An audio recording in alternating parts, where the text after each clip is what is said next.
음, 달마대사. 달마대사 편 재밌죠? 네. 아, 너무 재밌어. 이런 환타지가 어디가 있어. 자, 171페이지. 대사는 바다를 통해 건너가. 어떻게 보죠? 아직 1분 남았나? 응? 다 왔어요? 네. 그래도 뭐, 30초 기다려보지 뭐.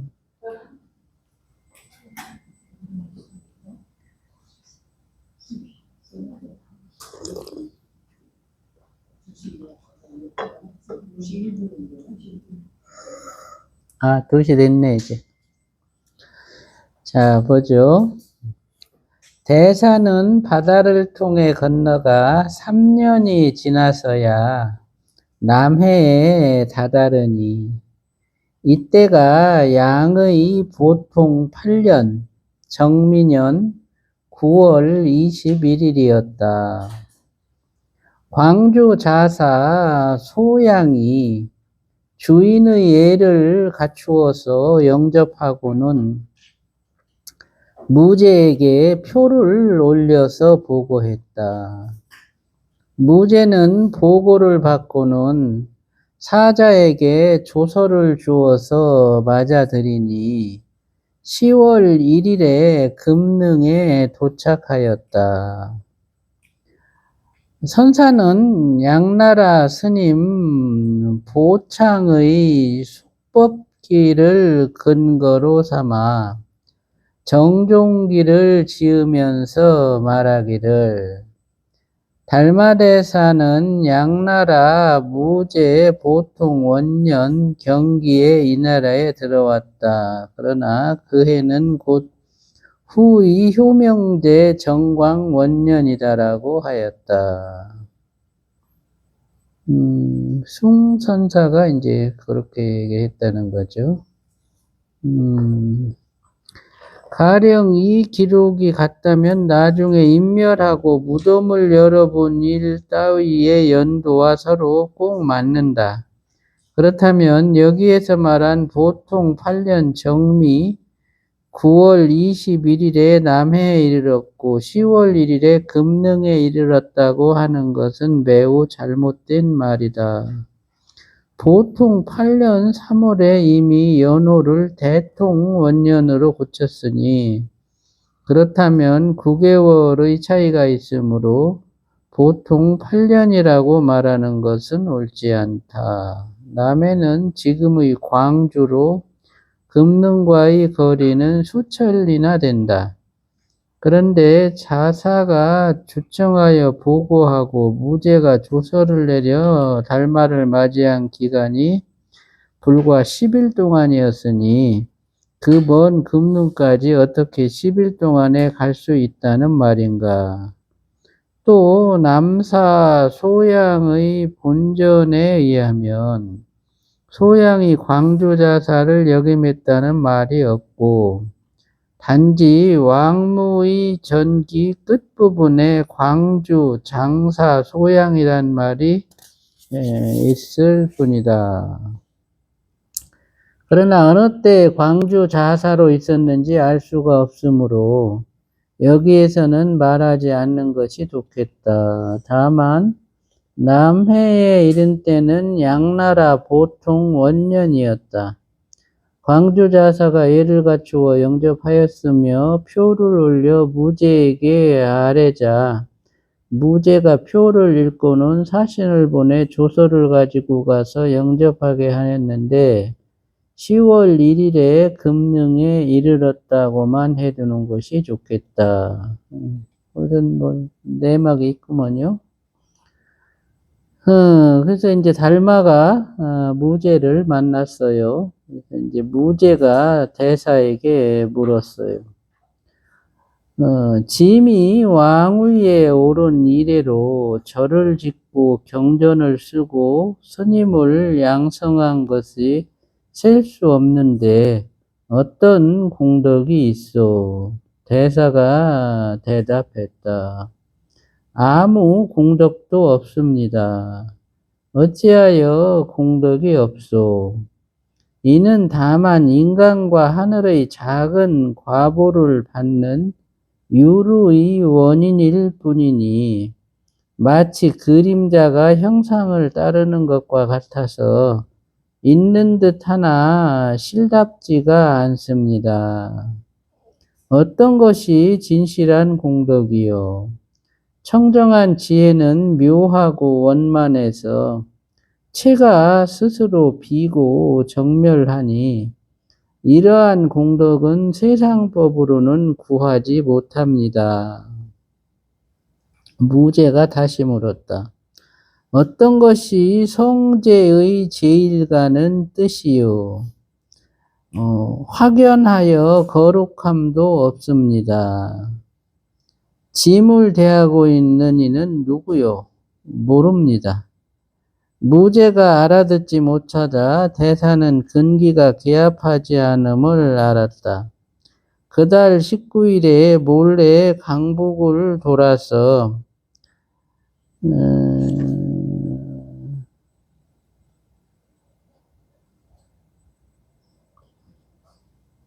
11월 23일에 낙양에 이르니 이때가 후의 효명제 태화 10년이었다.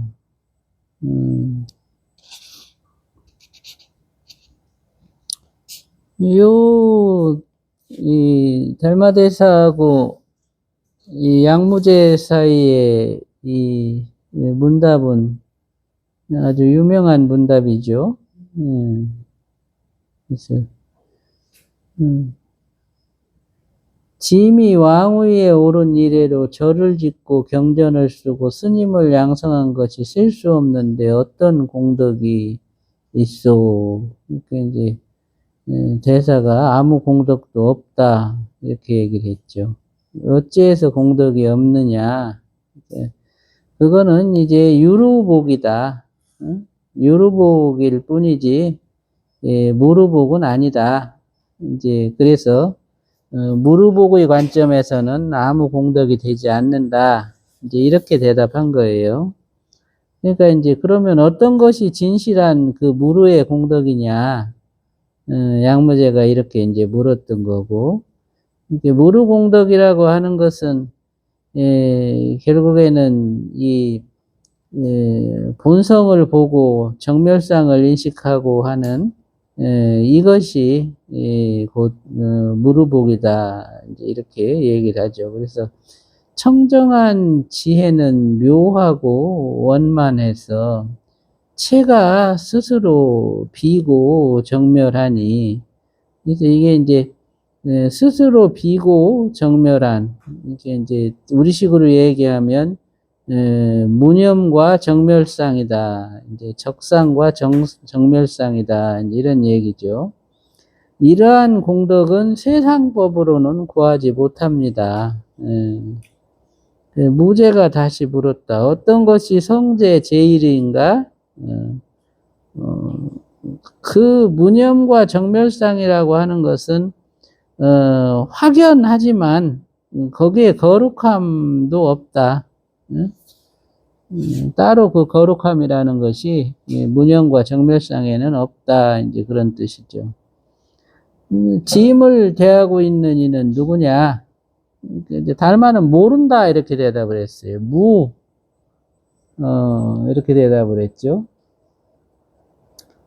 그러니까 스스로의 그 본성, 불성 내지는 이 무념과 정멸상이라고 말한 그것을 모른다 이렇게 대답을 한 거예요. 그래서 이 모른다라는 말이 갖고 있는 의미가 이 모르는 자리를 주체로 삼는다 이렇게 해석할 수도 있고 그거는 아는 것이 아니다 이런 의미로 해석할 수도 있어요. 이제, 이 모른다라는 대답은 완전한 대답은 아니에요. 그렇게 부족한 대답이야. 달마가 양무제한테 문영과 정멸상의 진위를 갖다가 표현해주기 위해서 양무제의 근기에 맞추어서 모른다 이렇게 이제 대답을 했는데 이 말조차도 이제 양무제는 알아듣지를 못한 거죠. 이게 이제 모르는 자리입니다. 누구냐? 그러면 짐을 대하고 있는 그대는 누구요? 나 또한 모르는 자리입니다. 이렇게 했으면 좀 더 나을 건데 그냥 모릅니다 이러니까 마치 내가 나를 모릅니다라는 이제 이런 식의 표현으로 받아들일 수가 있어서 이제 역시 양무제도 그렇게 받아들인 거죠. 그러니까 이제 달마가 이 사람하고는 근기가 서로 맞지 않는구나 이제 이렇게 생각하고 그 나라를 떠난 거예요.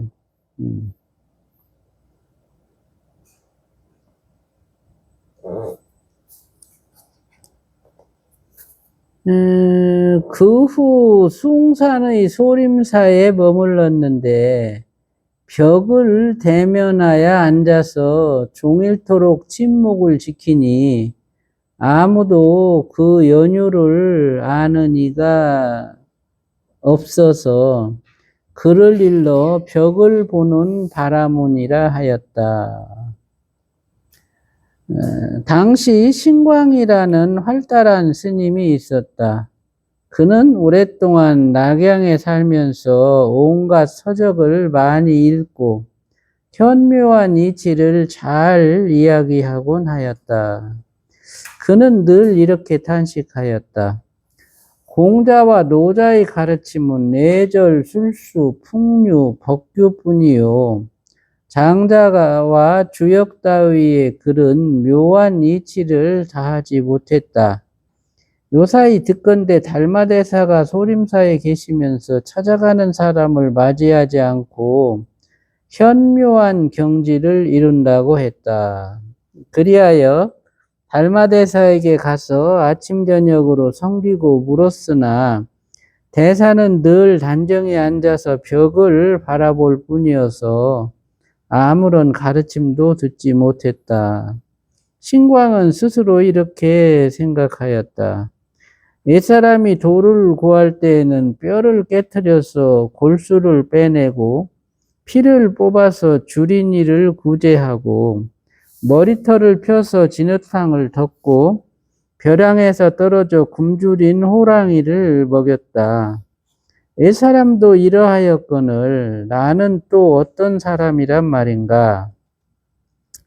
그해 12월 9일 밤에 하늘에서 큰 눈이 왔다. 신광은 꼼짝도 않고 서 있었는데 새벽녘에는 눈이 무릎 너머까지 쌓였다. 대사가 불쌍히 생각해서 물었다.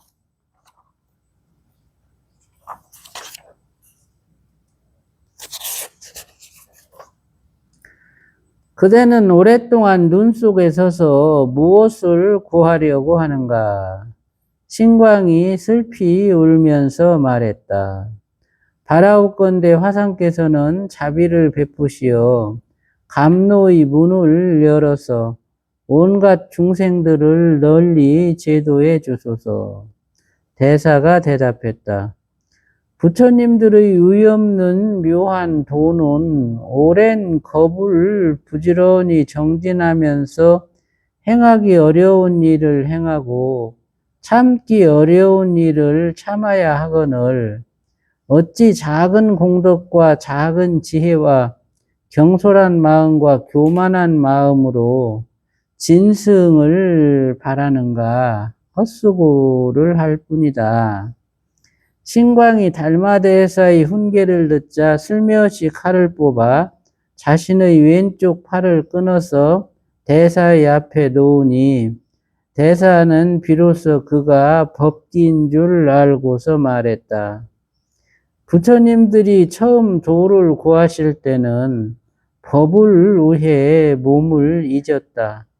내가 이제 내 앞에서 팔을 끊으니 법을 구할 만하구나. 마침내 대사가 그의 이름을 해가라고 바꿔주자 신광이 말했다. 모든 부처님들의 법인을 들을 수 있습니까? 대사가 대답했다. 부처님들의 법인은 남에게 얻는 것이 아니니라. 제 마음이 아직 편안치 못하니 스님께서 편안케 해주소서. 마음을 가지고 오너라. 너를 편안케 해주리라. 마음을 찾아도 끝내 얻을 수 없습니다. 내가 이미 내 마음을 편안케 했다. 뒤에 효명제가 대사의 기이한 행적을 듣고 시자와 조서를 보내서 부르기를 3차례나 하였지만 대사는 끝내 소림사를 떠나지 않았다. 황제는 더욱더 흠모를 하면서 만학가사 2벌과 황금바로, 은, 물병, 비단 등을 하사였으나 대사는 굳게 사양하면서 3번이나 돌려보냈다. 그러나 황제의 뜻이 더욱 단호해지자 대사는 그때서야 비로소 받았다. 그때 이후로 스님과 속인의 무리가 갑절이나 더 믿고 귀의하였다. 이제 요 해가와 달마의 문답이죠. 제 마음이 편안치 못하니 스님께서 편안케 해주소서. 마음을 가지고 오너라. 너를 편안케 해주리라. 마음을 찾아도 끝내 얻을 수 없습니다. 내가 이미 내 마음을 편안케 했다. 모든 부처님들의 법인을 들을 수 있습니까? 대사가 대답했다. 부처님들의 법인은 남에게서 얻는 것이 아니니라. 네 마음속에 있다, 이제 그런 소리죠. 그래서 이 무념, 무심, 이 정멸의 그 상들은 이거는 남한테서 얻는 게 아니고 네 마음자리에서 얻는 거다. 이제 이렇게 얘기를 해준 거예요. 마음이 편안치 못하니 스님께서 편안케 해주세요. 그랬더니 그럼 그 마음을 가지고 와라. 그러면 너를 편안케 해주겠다. 그러니까 그 마음을 이렇게 끄집어내서 이렇게 스님한테 보여주려고 해도 아무리 해도 그게 보여지질 않는단 말이지. 그러니까 마음을 찾아도 끝내 얻을 수가 없습니다. 찾아도 얻을 수 없는 그 자리. 예? 마치 망부석한테 부처가 뭐래요? 하고 물어서 그 대답을 듣고자 하는데 그 망부석이 아무리 귀를 기울여도 대답이 없어. 그것과 같아. 찾아도 찾을 수 없는 그 자리. 예. 그게 바로 그 자리다. 그게 바로 이제 정멸처죠. 그래서 이미 내가 네 마음을 편안하게 해줬다. 너는 이제 네가 찾아도 그 찾을 수 없었던 그 자리를 그 본질로 해서 그 자리를 망각하지 말아라. 이제 그 소리죠. 그러니까 어찌 보면 아주 절실한 그 상황에서 해가는 그 그,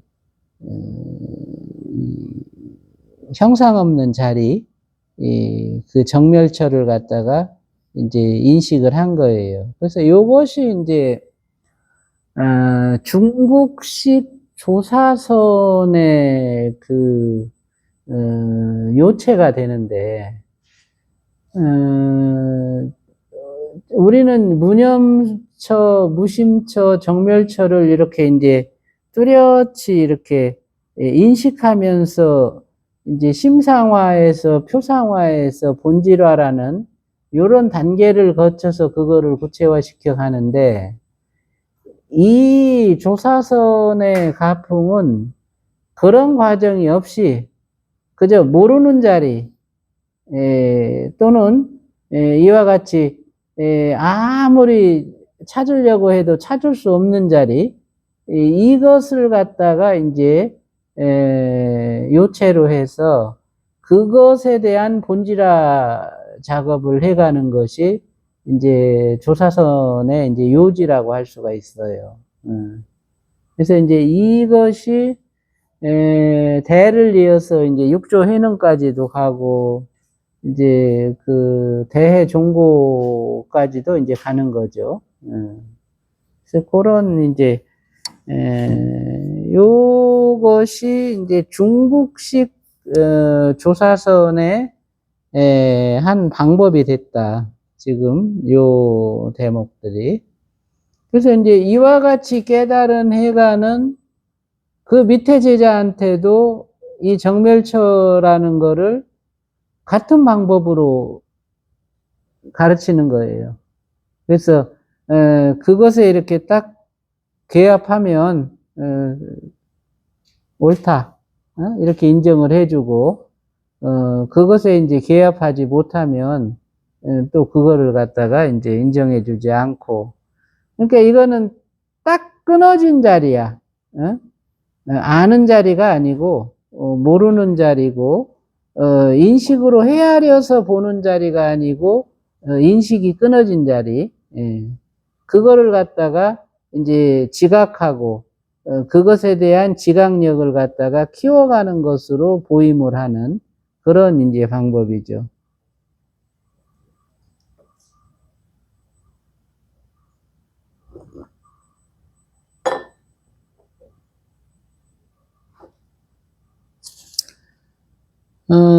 다시 9년이 지나자 대사는 서쪽의 천축으로 돌아가고자 해서 문인들에게 말했다.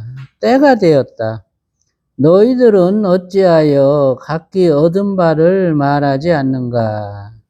이때 문인인 도부가 대답했다. 제가 본 바로는 문자에 집착하지 않고 문자를 여의지도 않는 것으로 도의 작용을 삼는 것입니다. 대사가 말했다. 너는 나의 가족을 얻었다. 총지 비구니가 말했다. 제가 지금 이해한 바로는 아난이 아촉불곡을 보았을 때처럼 한 번 보고는 다시 보지 않는 것입니다. 너는 나의 살을 얻었다. 도육이 말했다. 사대가 본래 공하고 오운이 있지 않으니 제가 보기에는 한 법도 얻을 것이 없습니다. 너는 나의 뼈를 얻었다. 마지막 해가가 절을 한 뒤 제자리에 서 있자 대사가 말했다. 너는 나의 골수를 얻었다. 이제 뭐 그 도부의 대답은 이거는 아직 이제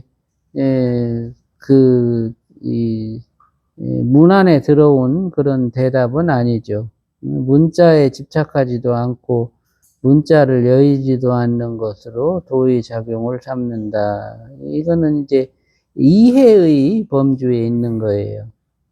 그러니까 이제 너는 가족을 얻었다 그랬고, 총지 비구니가 말한 이제 아난이 아촉불국을 보았을 때 한 번 보고는 다시 보지 않는 것이다. 요 표현이 아나니 아촉불국을 봤다는 요 표현이 이건 제가 아는 얘기가 아니에요. 뭔 이런 사건이 있었나 본데, 근데 이제 하여튼 아나니 어떻게 해서 아촉불국을 이렇게 이제 봤는데 한 번 보고는 이제 다시 보지 않았다는 거죠. 그러니까 너는 나의 살을 얻었다. 이것도 아직 문 밖에 있는 거예요.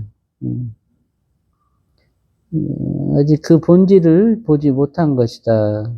도육이 말했다. 사대가 본래 공하고 오운이 있지 않으니 제가 보기에는 한 법도 얻을 것이 없습니다. 자, 이거는 이제 이치로도 통하고 나름대로 이제 체득한 바는 있어요. 근데 아직 용의 단계에 이르진 못했다. 그래서 그 문영과 무신과 정멸상이라는 것을 갖다가 채용할 수 있는 그런 단계는 아직 안 됐다. 그래서 이제 너는 나의 뼈를 얻었다. 마지막에 희계가 절을 한 뒤에 제자리에 이렇게 가만히 서 있었는데 너는 나의 골수를 얻었다 이렇게 표현. 이건 용을 얻은 거예요. 이 정멸상의 한 자리 이것을 갖다가 가만히 서 있는 것으로서 대변한 거거든요. 그래서 이것은 이제 채용을 할 줄 안다. 이제 그런 뜻이에요. 그래서 너는 나의 골수를 얻었다. 이제 이렇게 얘기를 한 거죠. 이게 이렇게 보면은 해가는 처음에 그와 같은 그런 과정에서 찾을래야 찾을 수 없는 그 마음자리를 갖다가 인식한 뒤에 그 마음을 계속 키워서 그게 뭐냐라고 했을 때 그것을 어떻게 써야 할지 이거를 이제 체득한 거예요. 그래서 그렇게 묵묵하게 이렇게 서 있는 것으로서 그 자리를 갖다가 대변했다.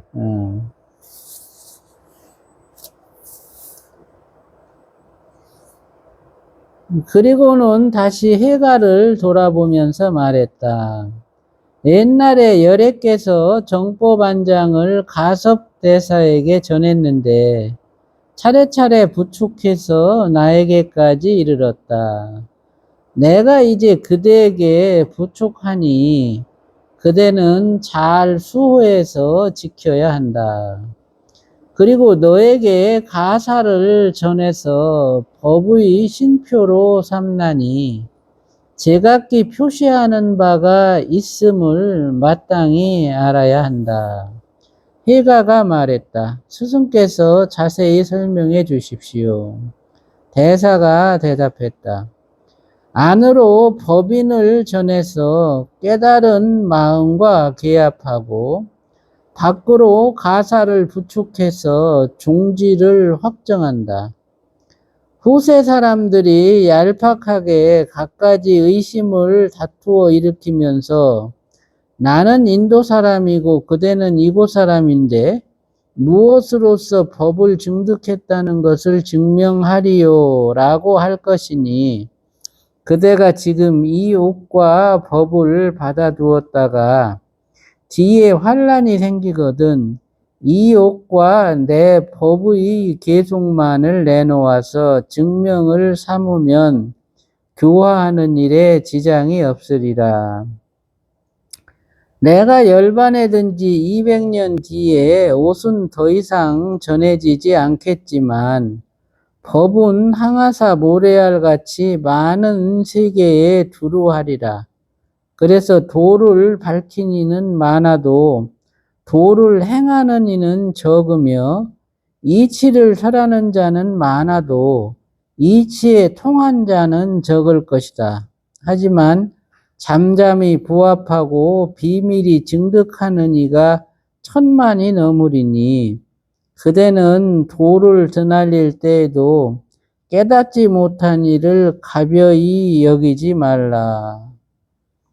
한 생각으로 근기를 돌이키면 문득 본래 깨달은 것과 같으니라. 나의 계송을 들으라. 법을 전에 미혹한 유정을 구하는 것이니 한 송이 꽃에 5잎이 열리면 열매는 자연히 이루어지리라. 여기까지 보죠. 이제 가사를 이제 전하고, 가사와 바로를 이제 전했죠. 그래서 그것을 갖다 이제 법의 징표를 삼았고, 그리고 이제, 요 전법계를 이제 내려주신 거예요. 내가 본래 이 땅에 온 것은 법을 전에 미혹한 유정을 구하는 것이니 한 송이의 꽃에 5잎이 열리면 열매는 자연히 이루어지리라. 요 한 송이 꽃에 5잎이 열린다. 요 의미가 이제 여러 가지 관점으로 이제 해석을 하는데, 뭐 선문 그 5종이 그 생겨나는 것에 대한 이제 예언이다. 뭐 이런 이제 얘기도 있고, 이제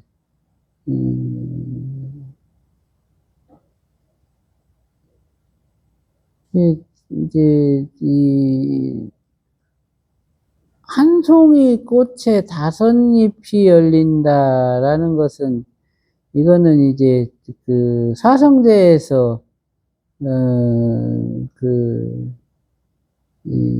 도성제의 체계를 얘기를 하는 거예요. 그래서 견성오도, 해탈도, 보살도, 등각도, 묘각도라는 이제 5도의 그 체계를 말하는 것이고, 그래서 그 5도의 체계가 갖추어지면 열매는 자연히 이제 이루어진다라는 이제 이런 뜻으로, 그건 뭐 제가 해석하는 거예요. 요 대목에 대해서. 대사가 말했다. 나에게 능가경 4권이 있는데 이 역시 그대에게 부족한다. 이것들은 모두 보림전에 설해져 있다. 상고하건대 도선율사, 이건 뭐 속고승전 가사대전의 처음에 달마가 해가대사에게 능가경을 주면서 말하기를, 내가 한의 땅에 오니 오직 이 경전이 있을 뿐이라.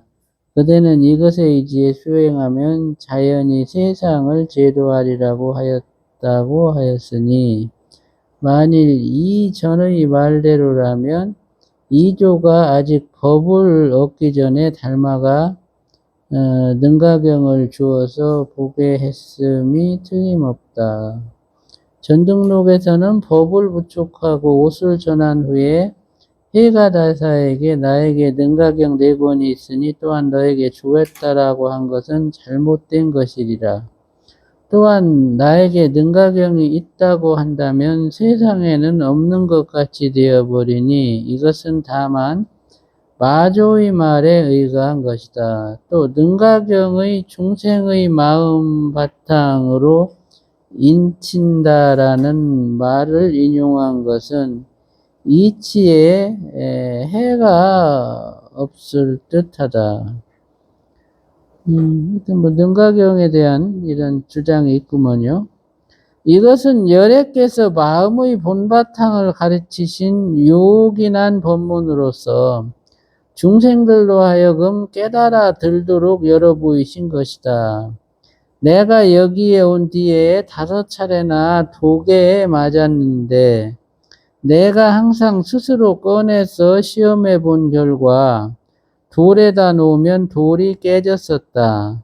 내가 본래 남인도를 떠나서 이 동쪽 땅에 왔을 때에 적현 신주에 대승의 기상이 있음을 보고는 바다를 건너고 사막을 지나 법전해 줄 사람을 구했지만 매번 만날 때마다 개합되지 않음이 마치 어리석은 자와 같고 말더듬이와 같더니 이제 그대를 만나서 전해 주었으므로 나의 뜻은 끝이 났다.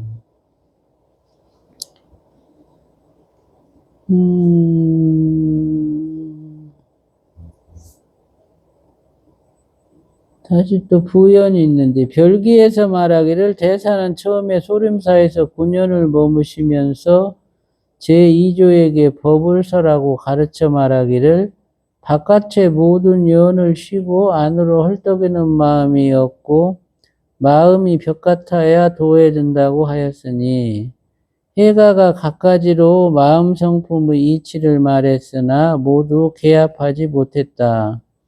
대사는 다만 그의 잘못만을 막을 뿐 무념의 본체는 지적하지 않으니 해가가 말하기를 저는 이미 모든 인연을 쉬었습니다 라고 하였다.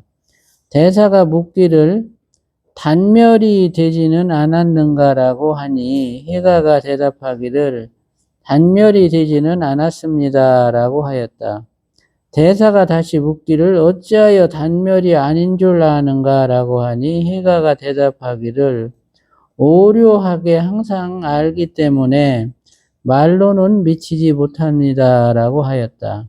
그러자 대사가 말하기를 이것이 여러 부처님들께서 전하진 심체이니 다시는 의심치 말라고 하였다.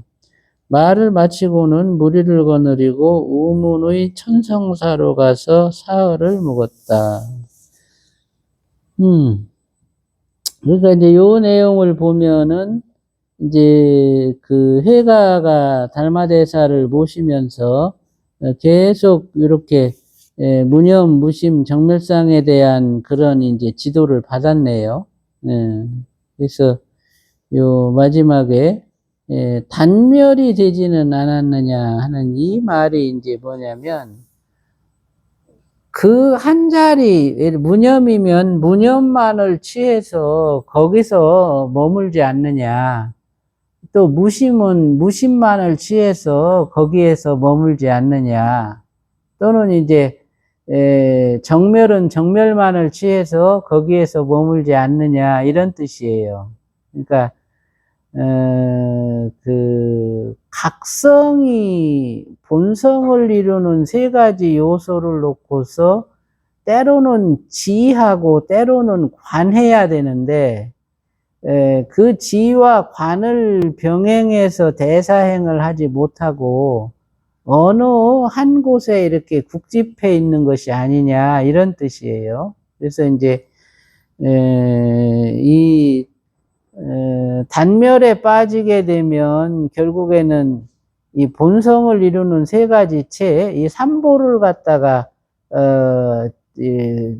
골고루 이렇게 체득하지 못하고 하나의 그런 어떤 이 식지나 심지 이 하나의 면모에 머물러서 올바른 성을 이루지 못한다. 이제 그런 의미거든요. 그래서 이제 그렇게 되면 각성이 미해져요, 나중에는. 그래서 이제 대사행을 하면서 본성을 이루는 세 가지 요소가 갖고 있는 서로 다른 차이점을 구분할 수 있는 이제 이런 노력들을 해야 단멸에 들지 않고 이제 단멸을 다른 말로 하면은 이제 무기공이라 그래요. 그래서 이제 그 무기공에 빠지지 않고 이제 멸진을 이룰 수가 있는데 이제 그걸 묻는 거죠. 그래서 각성이 투철합니다. 요요합니다라고 하는 것이 각성이 뚜렷해서 무념처, 정멸처, 무심처를 이렇게 잘 구분하고 있습니다. 그랬더니 이제 다만 그거를 말로 표현할 수는 없습니다. 무념이 어떠하고 무심이 어떠하고 정멸이 어떠한 거를 말로 표현할 수는 없습니다. 이러니까 그게 바로 모든 부처님들의 심처다. 이제 이렇게 인정을 해준 거예요. 그러니까 9년 동안 그 달마를 모시고 있으면서 회가는 이와 같은 그런 지도를 받은 거네요. 처음에 그 찾을 수 없는 마음자리를 인식한 이후에 이제 그걸 놓고서 그걸 정멸처로 해가지고 무심처와 무념처를 갖다가 인식의 대상으로 삼는 그런 훈련을 쌓은 거예요. 며칠 후에 그 고울태수 양헌지가 일찍부터 불법을 사묘했다고 하면서 대사에게 물었다. 서역의 천축에서는 스승의 법을 전해받으면 조사라고 한다는데 그 도가 어떤 것입니까? 대사가 대답했다. 불심의 종지를 밝혀서 행과 해가 서로 응하는 것을 조사라 하오. 그 밖에는 어떠합니까? 모름지기 다른 이의 마음을 밝히고 그 고금을 알고 있음과 없음을 싫어하지 않고 법을 취함이 없으며 현명하지도 어리석지도 않고 미혹도 깨달음도 없나니 이렇게 이해할 수 있기 때문에 조사라 칭하오. 제자가 삼보에 귀의한 지도 몇 해가 됐건만 지혜가 혼몽하여 오히려 진리를 미혹하고 있는데 이제 스님의 말씀을 들으니 어찌할 바를 모르겠습니다. 바라옵건대 스님께서 자비로서 종지를 열어보여 주소서. 대사는 그의 정성이 간절함을 알고 즉시 개송으로 말했다.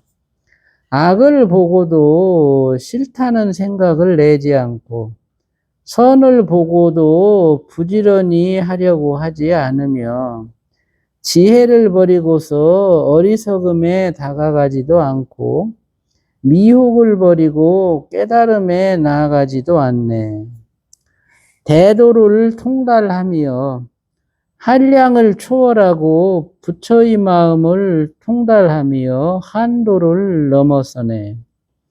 범부도 성인도 똑같이 얽매이지 않고 초연한 것을 이름하여 조사라 하네.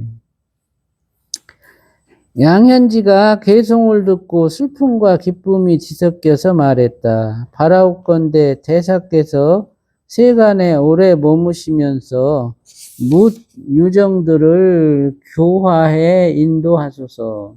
대사가 대답했다. 나는 가야 하니 오래 머물 수 없다. 근성이 만 가지 차이가 있으므로 많은 환난을 만날 것이다. 누구이옵니까? 제자가 스님을 위해서 제거해 드리겠습니다. 나는 부처님의 비밀을 전해서 어리석은 무리를 이롭게 할 뿐이니 남을 해치고 자신의 편하고자 함은 이치에 맞지 않는다. 만일 스님께서 말씀하시지 않으시면 스님의 신통변화와 관조의 힘을 어떻게 표현하겠습니까? 대사는 그때서야 부득이 예언을 말했다. 강의 돛대가 옷 같은 물결을 가르고 통 속에 횃불은 쇠고리를 여네. 오자와 구자는 서로 함께 행하고 구자와 십자에는 나와 남이 없네. 양현지가 이 말을 듣자 그 까닭을 몰라서 잠자코 마음에 새겨둔 채 하직 인사를 하고 물러갔다. 대사 예언은 비록 당시에는 헤아리지 못했지만 뒤에는 모두가 부합했다. 자, 여기 이제 양현지 편을 보죠. 그 조사라고 하는데, 예? 부처님의, 스승님의 법을 전해받으면 조사라고 한다고 하는데, 그 도가 어떤 것이냐? 그랬더니 이제 대사가 불심의 종지를 밝혀서 행과 해가 서로 응하는 것을 조사라 한다. 불심의 종지. 불심의 종지라고 하는 것은 무념, 무심, 정멸을 이제 인식하는 것을 이제 불심의 종지다. 이제 이렇게 얘기를 하는 거예요. 그리고 행과 해가 서로 응한다. 이 행은 실천이기도 하지만 이제 각성의 행이다. 그래서 해는 이해죠. 이해와 실천. 이제 그 실천이라는 것은 각성으로 이제 관조하는 것이죠. 이제 각성으로 지하고 관하는 것을 행이다 이렇게 얘기를 해요. 그래서 무념무심 정멸을 이제 밝혀서 그거를 갖다 각성으로 이제 지와 관을 행하고 그로서 이제 해를 이루는데 이게 이제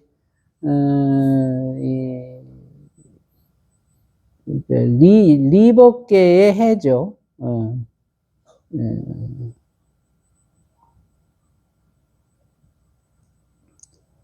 그 밖에는 어떠하냐.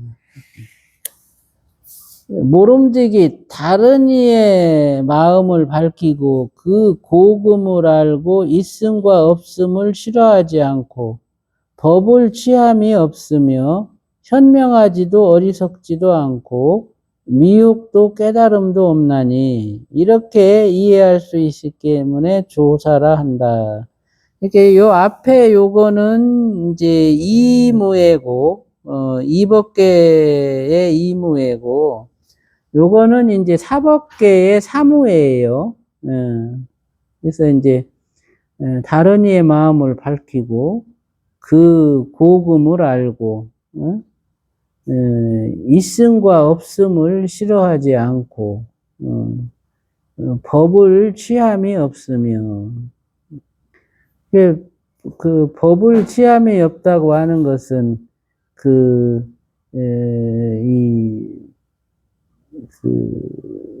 제법상을 취하지 않는다 이제 그런 뜻이에요. 현명하지도 어리석지도 않고 미혹도 깨달음도 없나니 이렇게 이해할 수 있기 때문에 조사라 칭한다. 제자가 삼보에 기이한 지도 몇 해가 되건만 지혜가 혼몽하여 오히려 진리를 미혹하고 있는데 이제 스님의 말씀을 들으니 어찌할 바를 모르겠습니다. 바라옵건대 자비로서 종지를 열어 보여주소서. 악을 보고도 싫다는 생각을 내지 않고 선을 보고도 부지런히 하려 하지도 않고 지혜를 버리고서 어리석음에 다가서지도 않고 미혹을 버리고 깨달음에 나아가지도 않네. 이 말은 뭐냐면 항상 무념, 무심, 정멸 또는 이제 제법 공상에 마음을 두고 있어서 사를 놓고서는 일체 분별이 끊어지고 리를 놓고서는 바깥 경계를 갖다가 구분하지 않는다. 이제 이런 뜻이에요. 그래서 이제 대도를 통달하며 한량을 초월하고, 그래서 이거는 뭐, 이렇게, 가량할 수 있는 게 아니다. 부처의 마음을 통달하며 한도를 넘어서네. 일체 이 사를 다 이제 넘어서는 것이죠. 범보에도 성인에도 똑같이 얽매이지 않고, 이제, 성스러움에도 얽매이지 않고, 평범함에도 얽매이지 않는다. 초연한 것을 이름하여 조사라 한다. 이와 사를 놓고서, 사에서는 제법공상을 취하고, 이를 놓고서는 항상 그 대사행을 놓지 않는 것, 이것이 곧 조사다. 이렇게 얘기를 한 거예요.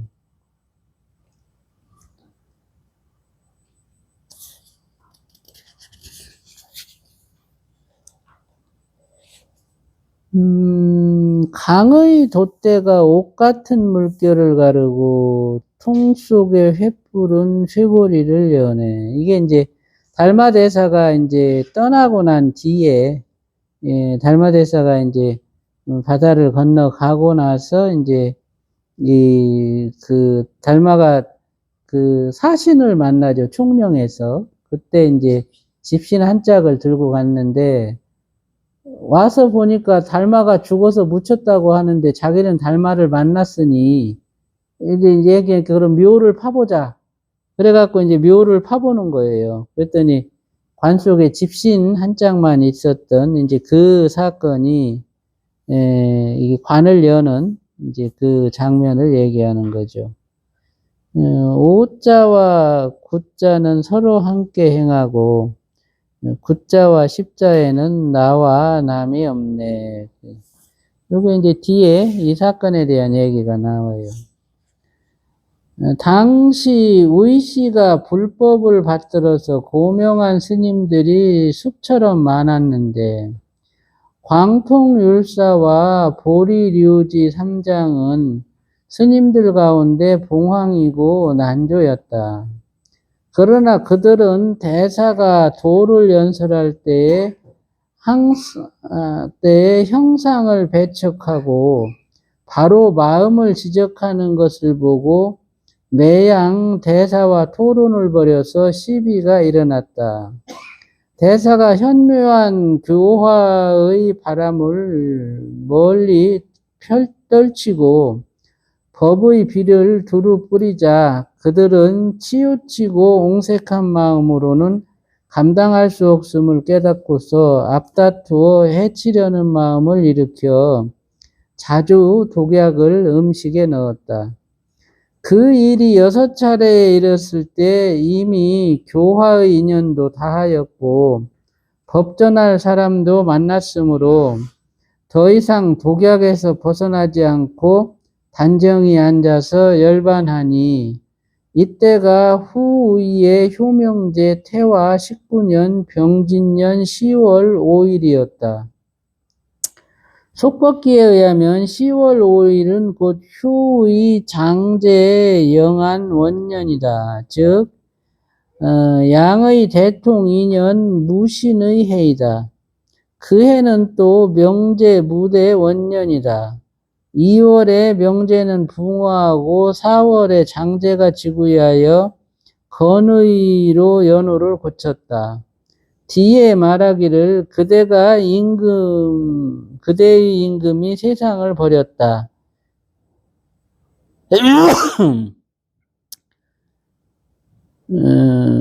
이 해에 명제가 붕어하였다라고 하였다. 전등록에 이거 하여 말하면 병지는 즉 동의 문제의 대통 2년, 서의 정제의 천명 3년, 양의 대동 2년으로서 이때 세상을 버렸다고 하는 말은 전혀 맞지 않는다.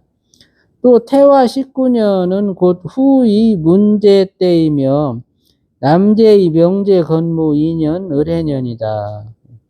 그해 12월 28일 웅이산에 장사 지내고 정림사에 탑을 세웠다. 그 뒤 3년 후에 의나라의 송운이라는 이가 서역에 사진으로 갔다가 돌아오는 길에 총령에서 대사를 만났는데 손에 신 한 짝을 들고 훌훌히 혼자 가고 계셨다. 소문이 물었다. 스님, 어디를 가십니까? 대사가 대답했다. 나는 서역으로 돌아가오. 그리고는 다시 소문에게 말하였다. 그대의 군주가 이미 세상을 뜨셨소. 소문은 이 말을 듣고 아찔함을 느꼈다. 대사와 작별하고 동쪽으로 나아가서 복명하려고 하는데 과연 명제는 이미 승하하고 효장제가 즉위하였다. 소문이 의외의 사실을 자세히 보고하므로 황제가 대사의 무덤을 열어보게 하니 빈 관 속에 신 한 짝만이 남아 있었다. 속법기에 의하면 그 뒤로 3년은 장제의 영한 3년 경술로서 양나라 무제의 대통 2년이 된다. 그때 12월에 장제가 승하였으니 봉사가 돌아올 때는 장제가 아직 살아있었을 것이다. 전등록에 의하건대 그 뒤로 3년은 기미로서 서의 문제 대통 5년이요. 동의 정제 홍화 원년이며 양무제 대통 5년이다. 그렇다면 어찌 효장제가 있을 수 있겠는가? 또 말하기를 송윤이 대사를 총령에서 만났다 하니 더욱 잘못이다. 송은이 서역에 갔다가 돌아올 때는 벌써 의의 명제 정광 때였다. 그러면 대사를 총령에서 만난 것은 의 마렵에 따로 보냈던 어떤 사신이 돌아오던 길에 만났다는 말일 것이다.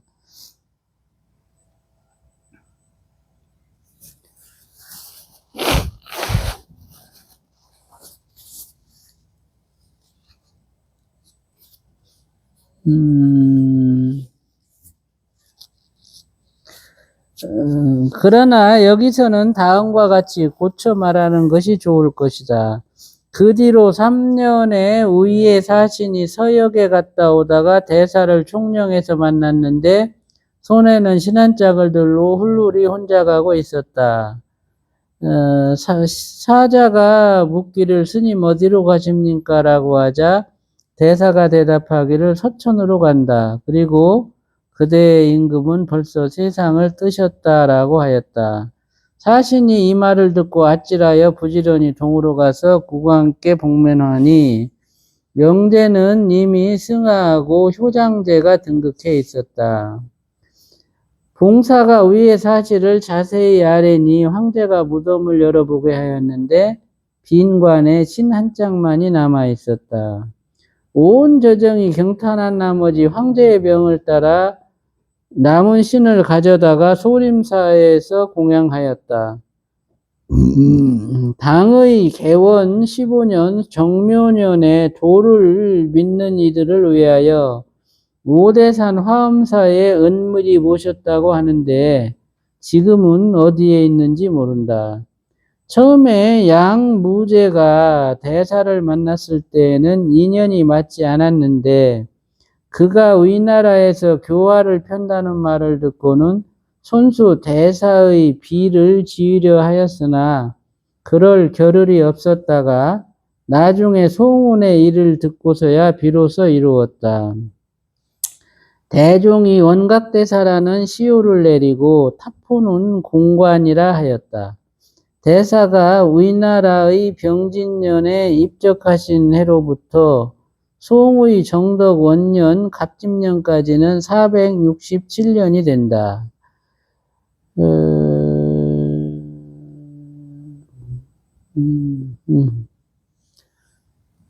아주 재밌죠? 그렇게 이제 달마대사를 죽이려고 독약을 이제 그렇게 6번이나 타서 먹이고, 이제 차에다가 독약을 타서 주면 그걸 이제 한 모금을 이렇게 마시고 남은 차를 바닥에다 이렇게 딱 쏟으면 그 바닥에 우리가 요즘은 타이로 있지, 그게 쩍 갈라졌다 그래. 그 정도로 이제 독한 이제 독이었는데, 그거를 5번을 드시고도, 그렇게, 예, 아주 아무, 해가 없이, 그렇게, 교화를 하시고, 그렇게 하시다가, 6번째에는, 아이고, 이제 해가한테 법도 줬고, 이제 나는 돌아갈 때가 됐다. 이렇게 해서 이제 그걸 먹고 이제 죽은 거지. 예. 죽고 나서 이제 다시 부활을 한 거예요. 달마대사는 이제 중국으로 들어올 때도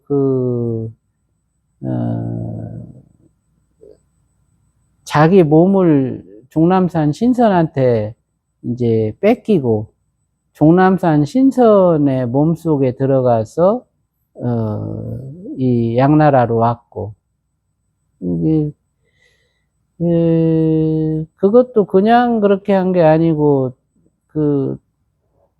강가에 막 엄청나게 큰 뱀이 죽어 있으니까 뭐 엄청나게 큰 이무기가 죽어 있었어요. 그러니까 그거를 사람들이 보면 놀랄까봐 그 이무기 시체를 이제 강 밑에 이렇게 이제 수장을 하려고 자기 몸을 그 자리에다가 벗어놓고 유체 이탈을 해가지고 이제 죽은 뱀 몸속으로 들어가서 그 뱀 몸을 움직여가지고 강바닥에 가라앉히고 그리고 나왔더니 자기 몸은 없어지고 처음 보는 이제 몸이 있었던 거죠.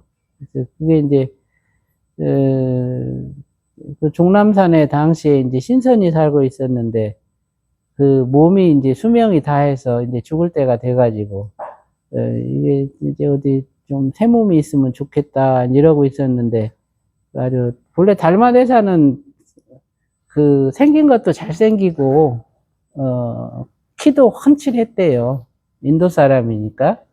그랬는데 이제 그 몸을 보고 종남산 신선이 그 몸속으로 쏙 들어가고 본인은 이제 자기 몸을 벗어놓고 이제 가버린 거죠.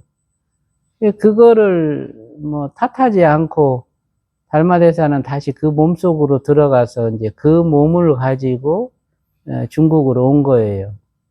그래서 이제 그 몸을 가지고 중국에서 교화를 하고 살다가 6번째 독배를 마시고서 이제 죽는 척 해가지고 땅에 묻히고 난 다음에는 다시 이제 그 몸으로 일어서서 신발 한 짝만 남겨놓고 이제 집신 한 짝을 갖다가 지팽이에다 매달아서 메고 이제 다시 인도로 이제 돌아가는, 그때는 이제 걸어서 이제 돌아가는 길이었나 봐요. 총령이라는 게 중국하고 이제 인도 티베트 이렇게 실크로드 고개가 총령인가 봐. 거기서 이제 사신을 만났던 건데. 그러니까 이 얘기에서 이제 이게 이제 생사념처예요. 조사의 위에 오르려면 이와 같은 생사념처를 체득해야 된다. 그래서 이제 생사념처의 체득은 먼저 유체를 분리시키는, 육체와 유체를 갖다가 각성을 통해서 분리시키는 이제 과정이 첫 번째 과정이에요. 근데 그것이 이제 신념처관으로 하는 거예요. 그래서 이제 몸의 진동,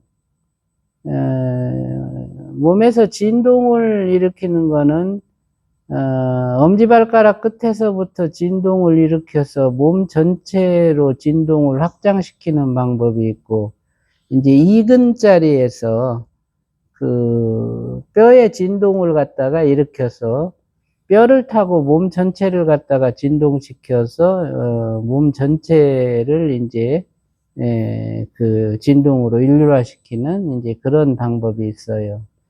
이렇게 해가지고 유체의 감각과 육체의 감각을 분리시켜서 인식할 줄 알아야 돼요.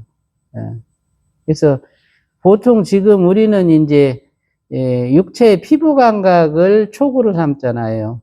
촉감으로. 이 피부 감각을 벗어나면은 이제 기감이 생기잖아. 기운에 대한 감각. 그리고 이제 요 피부 감각과 기감을 갖다가 진동으로 운용을 하면서 그 미세한 이 몸의 그 세포 진동 속에서 육체 감각과 영혼의 감각을 갖다가 분리시키는 거예요. 그런 다음에 영혼을 갖다가 이제 육체와 분리시키는데, 이제 혼체 이탈이 있고, 이제 영체 이탈이 있고, 또 유체 이탈이 있고, 또 이제 식을 놓고서 이제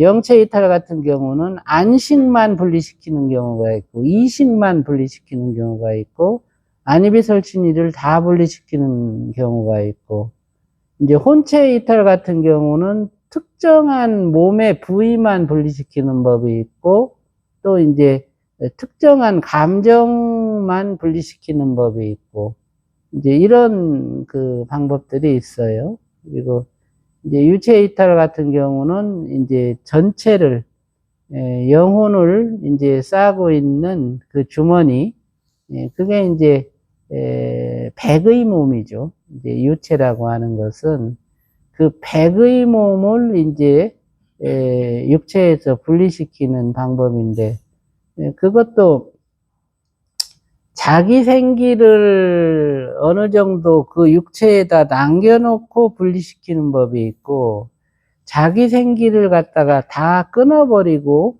이제 분리시키는 방법이 있어요. 그래서 우리나라에서는 자장율사 얘기가 있죠. 그 문수보살을 쫓아가면서 정암사에서 이제 문수보살이 찾아왔을 때, 그 거지 같은 사람이 와서 자장을 만나려고 하니까 내쫓았잖아. 근데 뒤돌아서 가는데 사자로 변해갖고 그 사자를 타고 이제 허공으로 사라지는 걸 보고, 아이고 저게 문수였구나 해가지고 이제 육체를 벗어놓고 유체로 쫓아가거든요. 쫓아가는데 이제 49일 동안 그 육체를 훼손하지 말아라, 이제 이렇게 했는데, 49일이 지나도 안 돌아오니까 그냥 이제 장례를 치른 거거든요. 그러니까 이제 자장도 이제 그런 생사념처를 익힌 사람이야. 그래서 이제 그 생사념처도 단계가 이제 그렇게 있는 거야. 이제 영체 이탈, 혼체 이탈, 유체 이탈, 또 이제 부분적 이탈, 전체적 이탈, 또 이제 생기를 남겨놓는 이탈, 생기를 다 걷어가는 이탈. 지금 이 달마대사가 했던 이 이탈법은 죽은 뱀 속으로 들어가서 옮겨놓고 다시 나와서 또 다른 몸으로 들어가서 그 몸을 갖고 살고, 이거는 아주 대단히 고난도의 생사념처예요. 그러니까 이것은 대단한 이제 그런 경지라고 할 수 있고, 이제 여기서 한 단계 더 발전하면 이제 이 세포제도를 해서 하나하나의 세포가 하나하나의 분신으로 변화될 수 있는 이제 그런 또 수행을 하게 되고, 또 이제 양신을 배양해 가지고 이제 그 양신을 분신으로 분열시키면서 또 이제 천백억 화신을 이루는 이런 또 수행을 할 수도 있고, 그래서 요 생사념처와 이제 순응엄삼매가 또 같이 연계되는 이제 그런 법이 있어요. 그래서 요즘은 이런 수행을 하는 사람들이, 뭐, 찾아보기 힘들죠. 예. 그 법식도 사라졌고, 서양에서는 스웨덴보르고라는 사람이 이제 유체 이탈을 해가지고 그 영혼 세계 여행도 하고 이제 영혼들하고 대화도 하고 그렇게 이제 유체 이탈을 한 모습들도 이제 이렇게 보여주고 이제 이랬던 적이 있었고 스웨덴보르고 아주 유명한 사람이에요. 네. 가끔 이제 영매 무당들이 이제 유체 이탈을 하는 무당들이 이제 나타나기도 하는데 그런 것들은 생사념체를 익혀서 그런 능력을 갖는 게 아니고 외부 의식의 이제 영향으로 인해서 그런 이제 공능을 갖는 경우들이 있었죠. 그래서 이제 달마대사는 조사로서 그 의의도 대단했지만 특히 이 생사념처에 있어서는 아주 대단한 성취를 이루었던 조사다. 그 앞에 이제 조사님들도 참 대단한 그런 역량이 있었지만 달마의 이런 모습들은 특히 아주 훌륭한 부분이 많아요.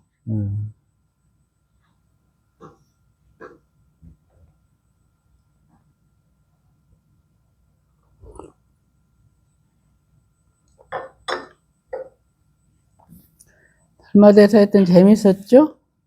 음.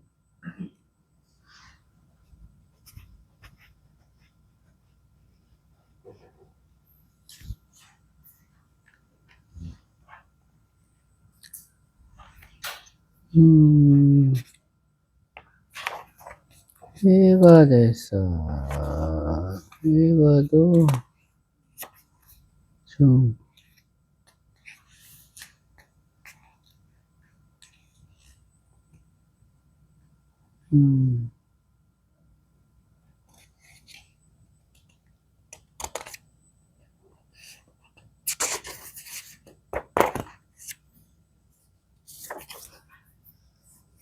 해가 돼서 한번 볼까요? 시간이 한 20분 정도 있으니까. 그는 물의 사람이다. 성은 흐시이고 아버지는 적이다. 그의 아버지는 자식이 없었을 때 항상 스스로 이렇게 생각했다. 이름을 적이라고 짓는 것도 참 특이하지, 그죠? 흐이적이라는 거 아니야, 흐이적. 아니, 적흐이나 적흐이? 희적, 희적.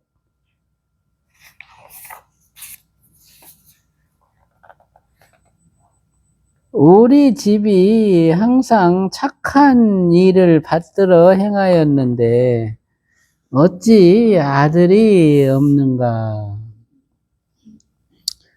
그리하여 오래 기도를 하던 중 어느 날 저녁 이상한 광채가 방으로 드는 것을 느꼈는데, 어머니가 그로 인해 태기가 있었다. 태어난 뒤에는 방을 비춘 상서로움으로 인하여 이름을 광이라 하였다.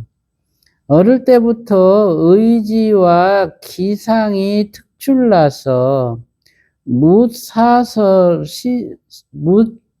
시설을 두루 보았을 뿐만 아니라 특히 현묘한 이치에 밝았으며 집안 살림을 좋아하지 않고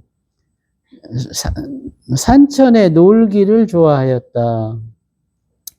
나중에 불서를 보다가 초연히 얻은 바가 있어서 즉시 낙양 용문산에 있는 향산사에 가서 보정선사에 의해 출가하여 구족계를 받았고 영목사 부유 강사에게 대소승 교법을 두루 배우다가 32세가 되는 해에 다시 향산으로 돌아와서 종일토록 조용히 앉아 있었다.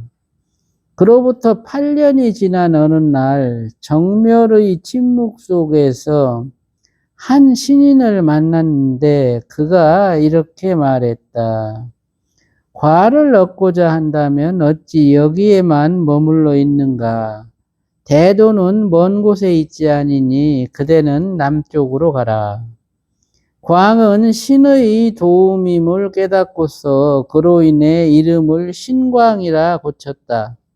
그 이튿날 머리가 쑤시는 듯이 아팠는데 그의 스승이 고치려 하자 공중에서 소리가 들렸다. 이는 뼈를 바꾸는 것이니 예사 아픔이 아니다. 신광이 드디어 신을 본 사실을 스승에게 고백하자 그 스승이 정수리 뼈를 살펴보니 과연 5봉우리가 솟아난 것 같았다. 그가 말했다. 네 상호가 길상하니 반드시 증득하는 바가 있을 것이다. 신인이 너를 남쪽으로 가라고 한 것은 필경 소림사의 달마대사를 너의 스승으로 삼으라는 뜻이다. 신광은 가르침을 받고서 바로 소실봉에 갔다. 그가 법을 받고 옷을 얻은 사적은 앞의 달마장에서 이미 말하였다. 달마대사가 소림에서 교화를 부탁하고 서쪽으로 돌아간 뒤에 해가대사가 계승하여 현풍을 드날리면서 법전할 사람을 널리 구하였는데 북제의 천평 2년에 이르자 40살이 넘어 보이는 어떤 거사 하나가 성명도 밝히지 않은 채 불쑥 와서 절을 하고 물었다. 제자의 몸은 풍병에 걸렸으니 화상께서 죄를 참회케 하여 주소서. 대사가 말했다. 죄를 가지고 오라. 참회시켜 주리라. 거사가 한참 있다가 말했다. 죄를 찾아도 찾을 수 없습니다. 나는 그대의 죄를 다 참회시켜 주었다. 앞으로는 불법승에 의거해서 살도록 하라. 지금 화상을 뵙고 나니 승보는 알겠습니다만 어떤 것을 불보, 법보라고 합니까? 이 마음이 부처이고 이 마음이 법이다. 법과 부처는 둘이 아니니 승보도 마찬가지이니라. 오늘에서야 비로소 죄의 성품이 안에도 밖에도 중간에도 있지 않았음을 알았으니 마음이 그러하듯이 불보와 법보도 둘이 아니옵니다. 대사가 깊이 벗기라고 여겨서 곧 머리를 깎아주고는 말했다. 너는 나의 보배이니 이름을 승찬이라 하라. 그해 3월 18일 광복사에서 구족계를 받으니 그로부터 병이 차츰 나아져서 2년 동안 시봉을 할 수 있었다. 어느 날 대사가 분부하였다. 보리달마께서 멀리 천축으로부터 와서 정법안장을 은밀히 나에게 부촉하셨다. 내가 이제 달마께서 신표를 주신 옥과 법을 아울러 그대에게 주나니 그대는 잘 수호해서 끊이지 않게 하라. 나의 계송을 들어라. 본래 땅에 있음을 연하니 본래 땅이 있음을 연하니 그 땅을 인하여 종자에서 꽃이 피네. 하지만 본래 종자가 있는 것은 아니니 꽃도 역시 생겨난 적이 없네.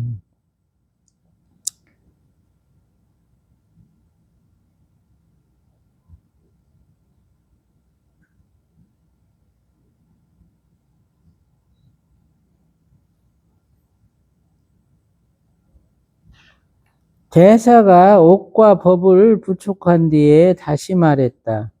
그대가 내 가르침을 받은 뒤에 깊은 산속에 들어가서 교화에 나서지 말라.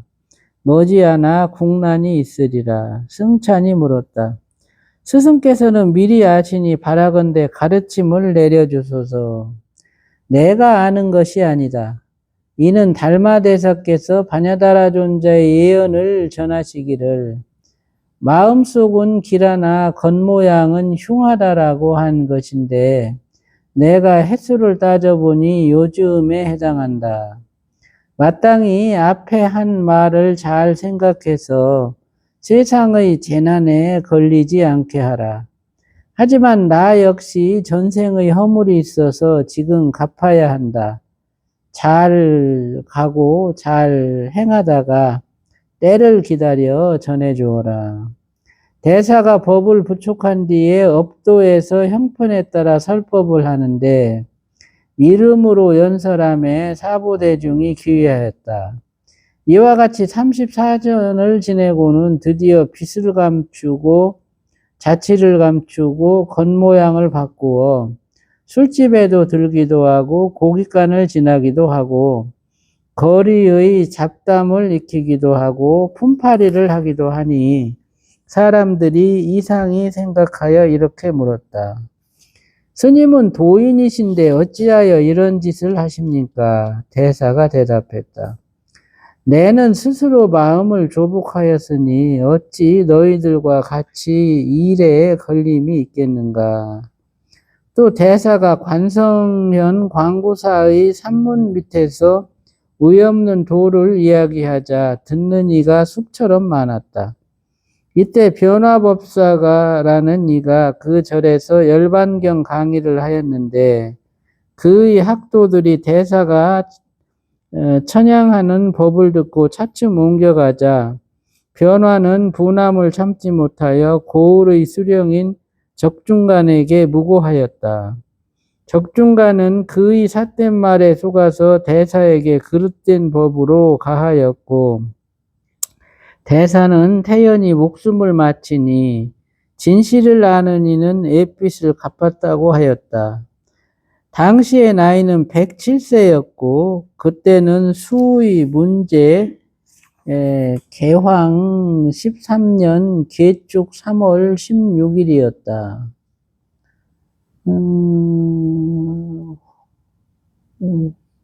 부연에 보면 호월 공봉이 장사잠 회상에게 물었다. 고덕이 말하기를 깨달으면 업장이 본래 공하나 깨닫지 못하면 마땅히 진빚을 갚아야 한다고 하였습니다. 지금 이조대사는 어찌하여 빚을 갚은 것입니까? 라고 하니 장사가 말하기를 대덕이여 알지 못함도 본래 공이다 라고 하였다. 그가 말하기를 무엇이 본래 공입니까? 라고 하자 장사가 말하기를 업장이다 라고 하였다. 또 묻기를 기유가 본래 비유라 함은 무엇입니까? 라고 하자 장사가 말하기를 본래 공이다 라고 하며 그는 아무런 말도 없었다. 장사가 다시 하나의 개송을 읊어 가리켰다. 가요는 본래 비유요 가멸 또한 비무라. 열반은 빛을 갚는다는 뜻이니 일성일 뿐 다시 다름이 없네. 뒤에 자주 부양현 동북쪽 70리에 장사를 지내니 당나라 덕종이 대조선사라 시호를 내렸다. 대사가 천화하신 해로부터 송나라 경덕원년 갑진년에 이르기까지 413년이 된다. 아주 회가대사도 좀 재밌구먼요. 이 머리뼈 선화가 이제 신인을 만나서 머리뼈 선화가 이루어졌어요. 이제 머리뼈 순화가 이루어질 때 이렇게 막 두개골이 막 벌어졌다가 오므러졌다가 막 이렇게 다시 맞춰지고 막 이래요. 그래서 그게 막 통증이 막 엄청 그 통증이 생기기도 하고, 그런데 이제 그거를 그 갈비뼈 순화나 척추뼈 순화를 통해서 에너지 순화를 밑에서 하고 나서 이제 에너지를 머리뼈로 올려서 머리뼈 순화를 하게 되면 그런 고통이 없고, 이제 이 같은 경우는 이제 그런 과정이 없이, 이제 외부 의식에 의해서 머리뼈 순화가 됐기 때문에 이제 엄청난 그런 고통을 겪은 거예요. 그렇게 되면 이제 뇌의 그 구조가 바뀌어요. 그러니까 우리가 이제 무념, 무심, 정멸 이렇게 이제 능연을 하고 대사를 하면서 그 본성에 대한 인식력이 이제 점점 커지면 그걸로도 이제 뇌세포의 구조가 바뀌어. 그런데 이제 이와 같이 머리뼈 순화를 이루고 나면 이제 신경이 새로 재생이 되는데, 신경이 새로 재생이 될 때 무념, 무심, 정멸에 대한 그런 주시가 이루어지면 새로 재생되는 신경세포가 그 정보를 기록해요. 그래가지고 이제 아예 그 세포단에서 제도가 이루어지는 거예요. 뇌세포단에서. 그래서 이제 그런 과정들이 머리뼈 순화에서 이제 나타나는데, 이 해가는 이미 달마를 만나기 전에 그 과정을 겪은 거네요. 그리고 이제 이미 정멸 산매에 들어갈 수 있는 그런 근기가 갖춰져 있었네. 그러니까 이제 그 정멸 산매에서 그 신인이 감응을 해가지고 그렇게 목소리로 그렇게 이제 안내를 해준 거지, 인연을. 이미 근기가 아주 출중하게 갖추어져 있었던 거예요.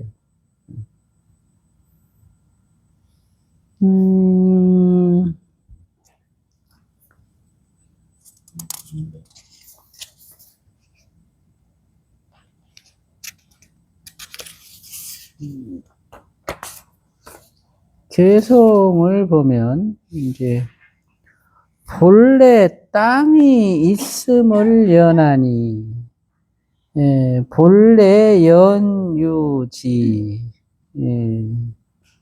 그 땅을 인하여 종자에서 꽃이 포네, 인지 종화생. 하지만 본래 종자가 있는 것은 아니니 본래 무유종, 꽃도 역시 생겨난 적이 없네. 화역 불회생이라. 요거는 이제 이 법에 대한 얘기인데요.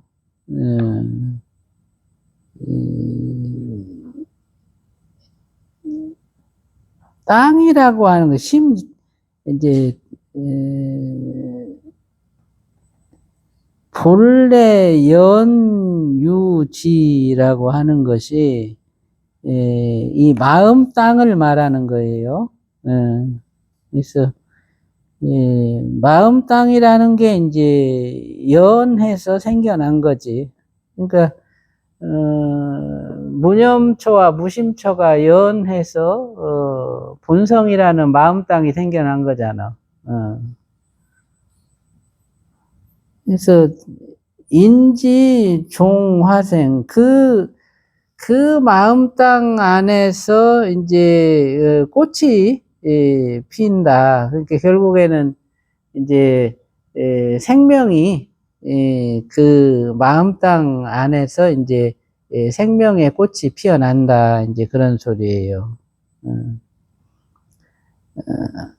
하지만 그 생명의 꽃이라는 것이 본래 종자가 있는 것이 아니다. 이 따로 그 뭔가 이렇게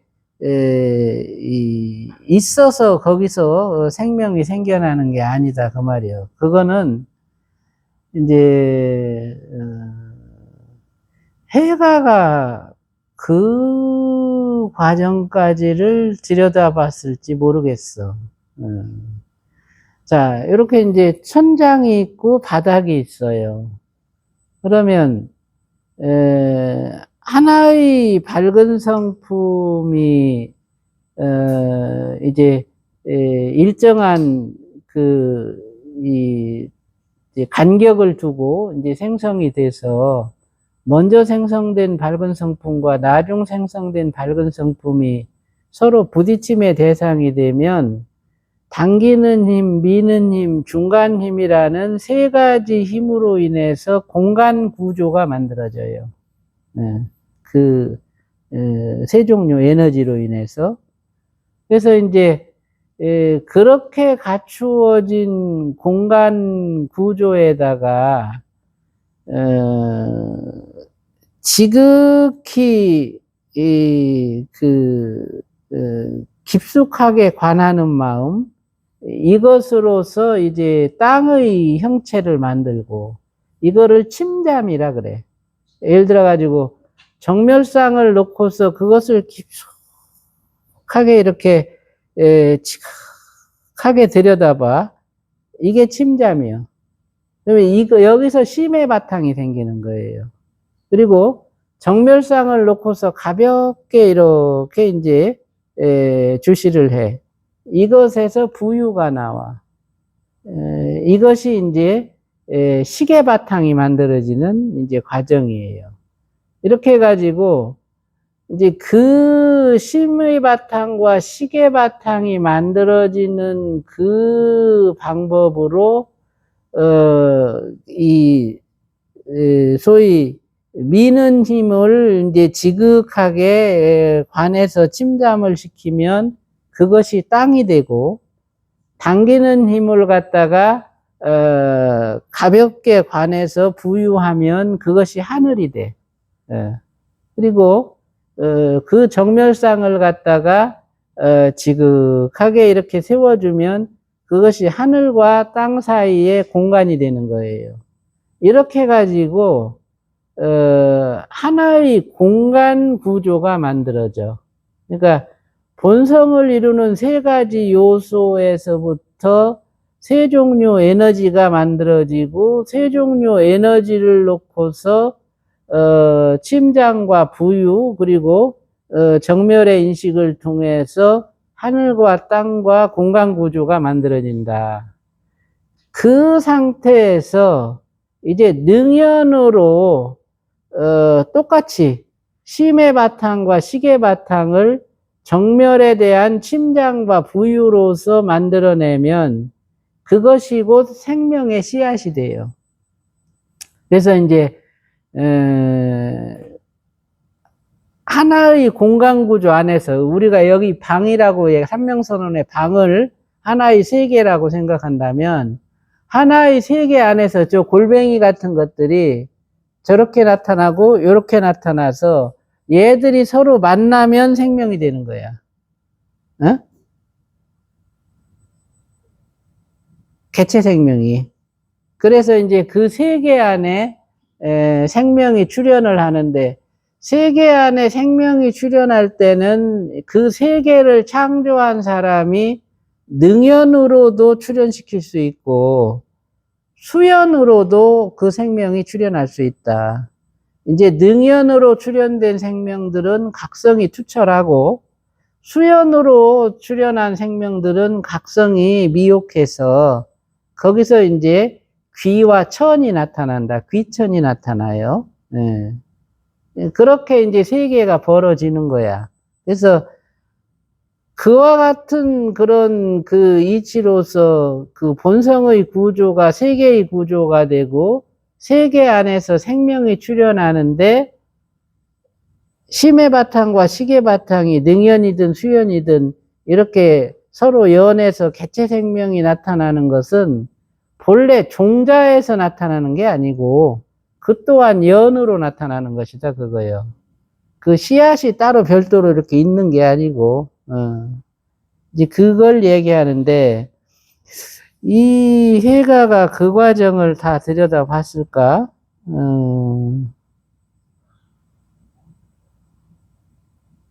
그래서 이제 꽃도 역시 생겨난 정이 없다. 이것은 이제 리법계 안에서는 이 사법계, 연기가 벌어지면서 사법계에서는 그와 같은 변화를 통해서 생명이 나타나지만, 허상생명이, 이법계 안에서는 변화된 게 없다.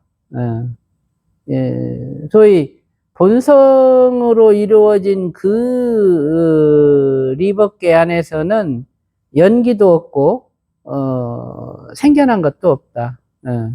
이제 그런 의미예요. 그래서 이것이 이제 세계의 구조가 그렇듯이 마음도 똑같이 그렇게 생겨나는데, 그렇게 생겨난 마음들이 그게 다 허상이고, 소위 의식이든 감정이든 의지든 그것이 다 이와 같은 그런 사법계 안에서 일어나는 허상의 변화이기 때문에 그거에 의미를 두지 말아라, 이제 그런 뜻이에요.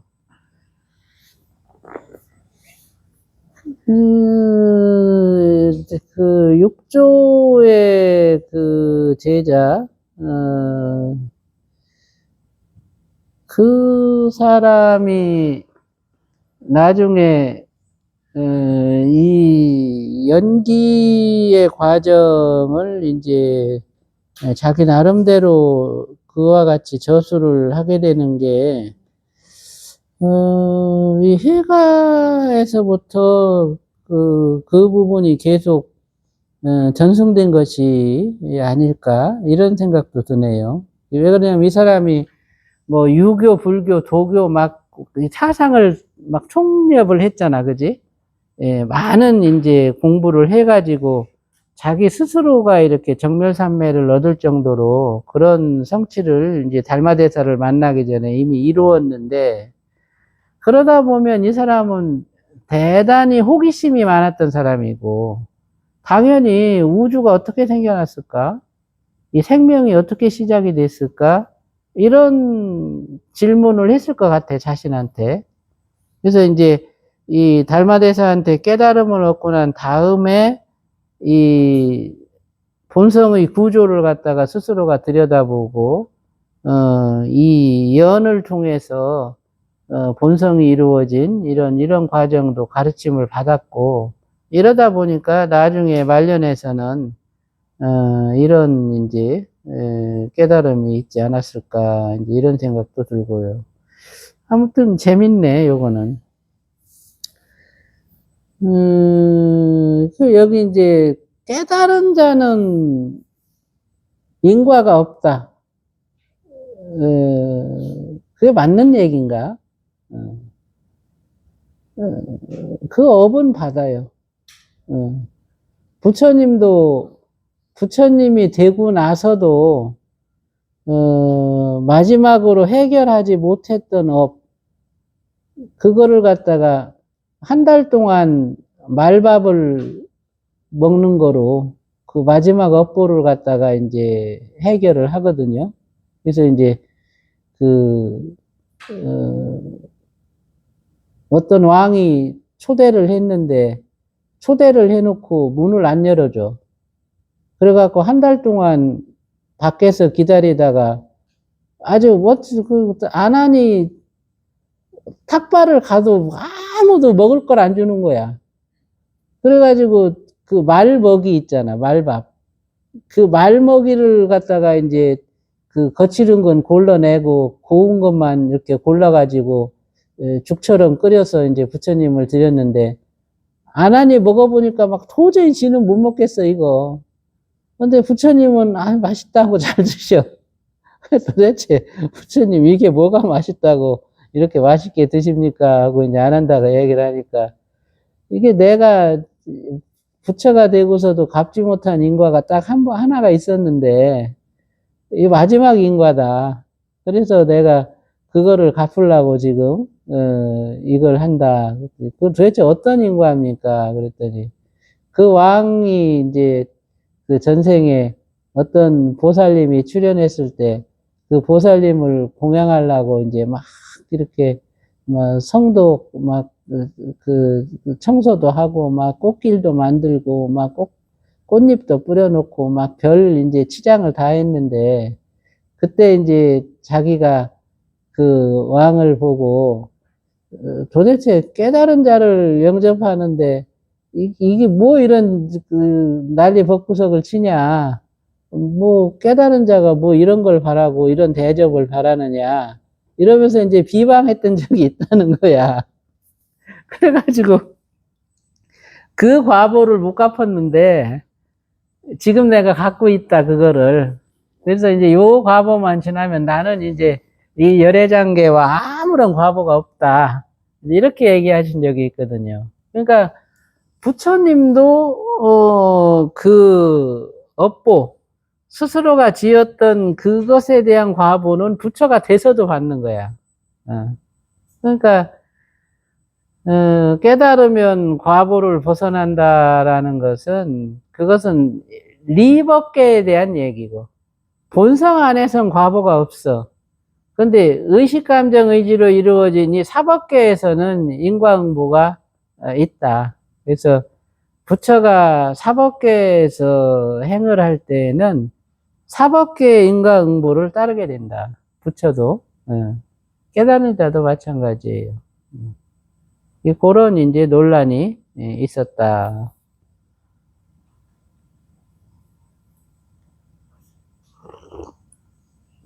우선 깨달음도 고통은 육체의 고통이나 정신적 고통을 받을 수밖에 없다는 거로 받아들여도 됩니다. 네, 중도와 공순의 관점에서 보면서. 그러니까 몸의 일과 의식, 감정, 의지의 일은 몸의 일은 몸의 일대로 과보가 있고, 그러니까 본성에는 과보가 없지만 의식, 감정, 의지와 이 몸에는 과보가 따라요. 그래서 그걸 가지고 사는 그 환경에서는 그 과보를 받는다.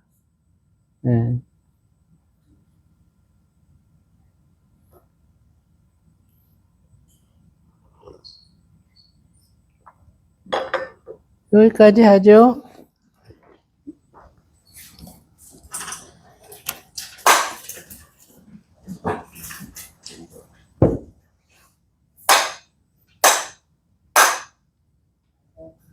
고생하셨어요.